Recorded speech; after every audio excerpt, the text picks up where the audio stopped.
चलिए ठीक है। तो देखिए एक बार हम आपको बताने जा रहे हैं जो भी चीजें हम आपको बताएं, ठीक है। तो देखिए गणित क्या है, जिसे हम इंग्लिश में मैथ कहते हैं। मैथ आपका शॉर्ट नेम होता है और मैथ का जो पूरा नाम होता है वह होता है मैथमेटिक्स। क्या होता है? मैथमेटिक्स होता है। क्या होता है?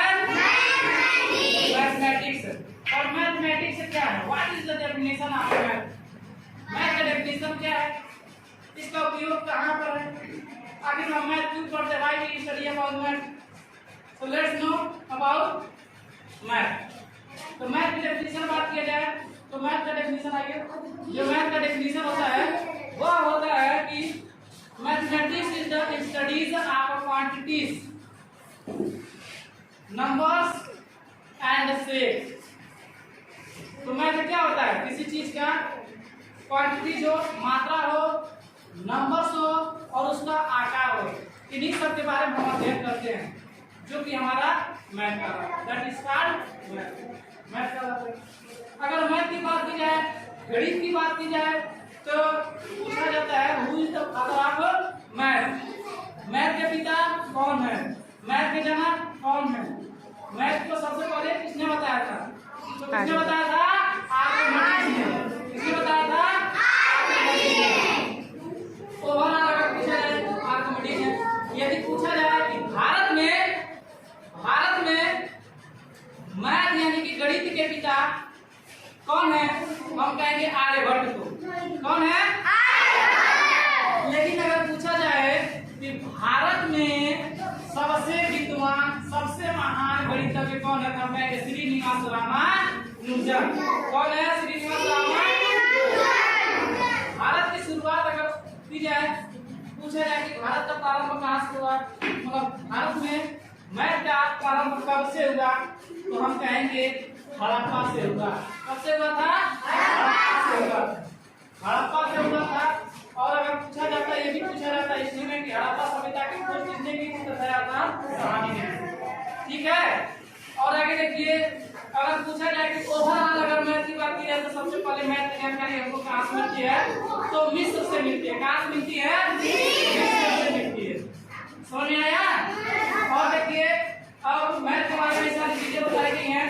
जो आर्यभट्ट है उन्होंने जीरो का यानी कि शून्य का आविष्कार किया था। यहाँ देखिए आपको बताया गया है कि मैथमेटिक्स का जो डेफिनेशन होता है क्या होता है, तो mathematics is the study of quantities, number और and shape, that is called math. Math में देखिए अगर नंबर्स की बात की जाए यानी कि संख्याओं के बारे में हम अध्ययन करते हैं। संख्याओं के बारे में हम अध्ययन करते हैं। संख्या से पहले भी हमारा एक सबसे छोटा चीज आता है जिसे हम कहते हैं अंक। जिसे हम क्या कहते हैं? अंक। अंक को हम इंग्लिश में कहते हैं डिजिट। क्या बोलते हैं? डिजिट। तो डिजिट कितना होता है? जो हम 1 से लेके यानी कि 1 से 9 तक जो हम काउंटिंग करते हैं, कहाँ तक? 1 से 9 तक जो हम काउंटिंग करते हैं वही हमारा क्या होता है? डिजिट होता है। और जैसे ही 9 के बाद हम 10 में जाते हैं तो हमारा क्या हो जाता है? नंबर यानी कि संख्या हो जाता है। इसमें बताया गया कि संख्या के बारे में अध्ययन करते हैं।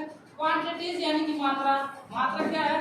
तो जैसे कि मान लीजिए आप चाय लेने जाते हैं तो 1 रुपए की 1 लीटर, मान लीजिए अगर 1 रुपए की 1 लीटर, तो 1 लीटर क्या हो गया? मात्रा हो गई।